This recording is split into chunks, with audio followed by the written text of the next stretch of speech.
निषादों के आरक्षण को अपने लिए प्रमुख हथियार बनाकर कम से कम बिहार की सत्ता के शीर्ष तक पहुंचने की कोशिश करते आ रहे सन ऑफ मल्लाह मुकेश सहनी कब तक अपने अरमानों को पूरा कर पाते हैं, यह तो देखने वाली बात होगी। लेकिन वर्तमान समय की राजनीति को देखकर ऐसा लगता है कि वीआईपी सुप्रीमो के अरमानों को कुचलने के लिए बीजेपी तो क्या, कांग्रेस भी योजनाबद्ध तरीके से काम कर रही है।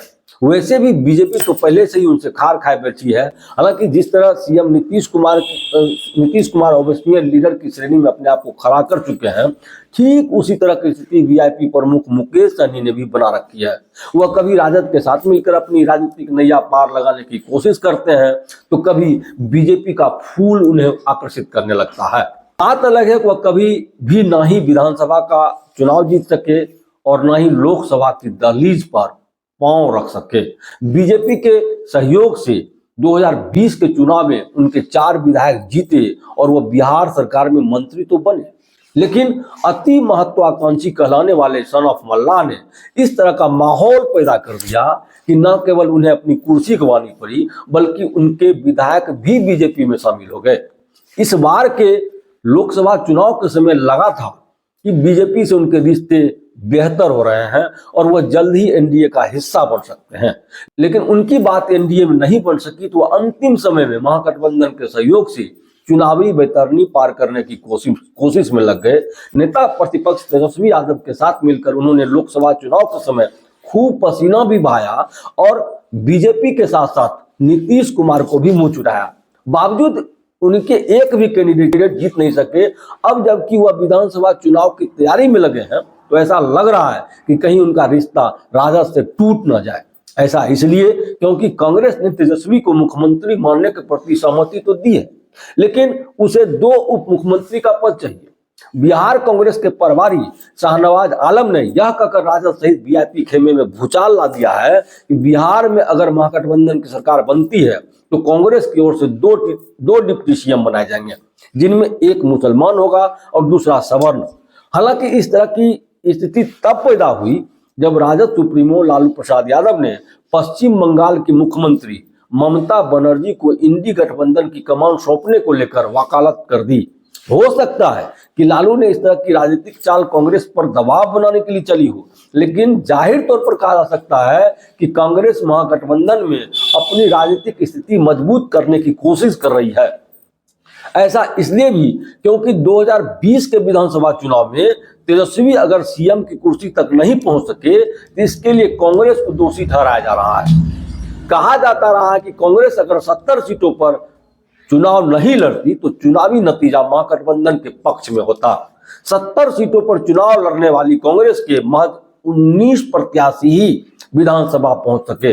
वैसे राजनीतिक पंडितों का कहना है कि ममता का समर्थन कर राजद सुप्रीमो लालू प्रसाद यादव अपने ही जाल में फंस गए हैं।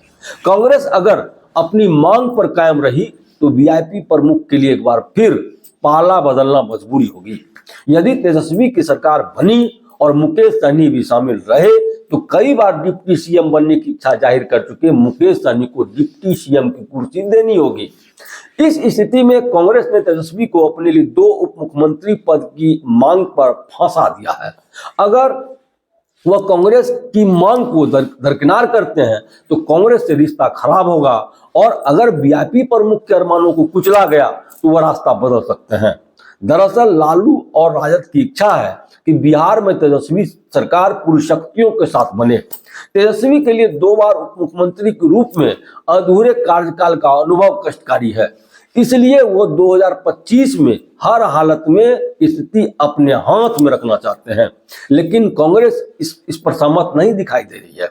ऐसी स्थिति में 2025 में महागठबंधन अगर सत्ता में आता है तो उन्हें 3 डिप्टी सीएम बनाने का विचार करना होगा और शायद ऐसा इसलिए नहीं हो सकता है क्योंकि मुख्यमंत्री के साथ साथ उप मुख्यमंत्री के पद पर कोई लालू प्रसाद यादव के अनुसार ही विराजमान हो, यह कांग्रेस को कबूल नहीं हो सकता। उसमें भी तब जब पूर्णिया के निर्दलीय सांसद राजेश रंजन उर्फ पप्पू यादव कांग्रेस के लिए लगातार बैटिंग कर रहे हों और वह कह रहे हों कि कांग्रेस को बिहार में बड़े भाई की भूमिका निभानी चाहिए। ऐसे हालात में तेजस्वी यादव को खुला हाथ नहीं मिलेगा, यह तो लगभग तय है। कह सकते हैं कि वर्तमान राजनीतिक परिस्थितियों में लालू प्रसाद यादव और ममता बनर्जी के बीच बढ़ती नजदीकियां कई कारणों से महत्वपूर्ण है। दोनों नेता अपने अपने राज्यों में अपने अपने दलों का नेतृत्व कर रहे हैं और दोनों के सहयोग से एक मजबूत विपक्षी मोर्चा बनाने की संभावना बढ़ सकती है। लालू का बयान 2025 में होने वाले विधानसभा चुनाव की तैयारियों के संदर्भ में महत्वपूर्ण माना जा रहा है। राजनीतिक पंडितों के अनुसार लालू की यह राजनीतिक चाल है जिसका उद्देश्य कांग्रेस पर राजनीतिक दबाव बनाना है। लालू प्रसाद यादव और ममता बनर्जी के बीच बढ़ती नजदीकियां कई कारणों से महत्वपूर्ण है। दोनों नेता विभिन्न राज्यों में अपने अपने दलों का नेतृत्व कर रहे हैं और उनके सहयोग से एक मजबूत विपक्षी मोर्चा बनाने की संभावना बढ़ सकती है। यह गठबंधन विशेष रूप से तब महत्वपूर्ण हो जाता है जब देश में भाजपा के खिलाफ एक संयुक्त मोर्चा बनाने की आवश्यकता महसूस की जा रही है। लालू यादव का यह कदम कांग्रेस पार्टी पर राजनीतिक दबाव बनाने का एक प्रयास भी हो सकता है। कांग्रेस वर्तमान में विभिन्न राज्यों में कमजोर स्थिति का सामना कर रही है। ऐसे समय में विपक्षी दलों को एकजुट होने की आवश्यकता है। लालू द्वारा ममता के साथ संबंध बढ़ाना कांग्रेस को अपनी रणनीतियों पर पुनर्विचार करने के लिए मजबूर कर सकता है। राजनीतिक विश्लेषकों का मानना है कि लालू यादव ने इस स्थिति को समझते हुए सियासी मोहरा फेंका है। बहरहाल 2025 के बिहार विधानसभा चुनाव में कौन किसके खिलाफ लड़ेगा और कौन जीतेगा यह तो भविष्य बताएगा, लेकिन लालू यादव ने ममता बनर्जी का अचानक समर्थन कर कांग्रेस के नेतृत्व पर सवाल उठाने वालों को एक मौका तो दे ही दिया है, वह भी अपने जाल में फंसते नजर आ रहे हैं। इस तरह की स्थिति के बीच अगर महागठबंधन का चेहरा बदल जाए तो शायद किसी को आश्चर्य में नहीं पड़ना चाहिए। ऐसे में देखना दिलचस्प होगा कि आगे आगे होता है क्या।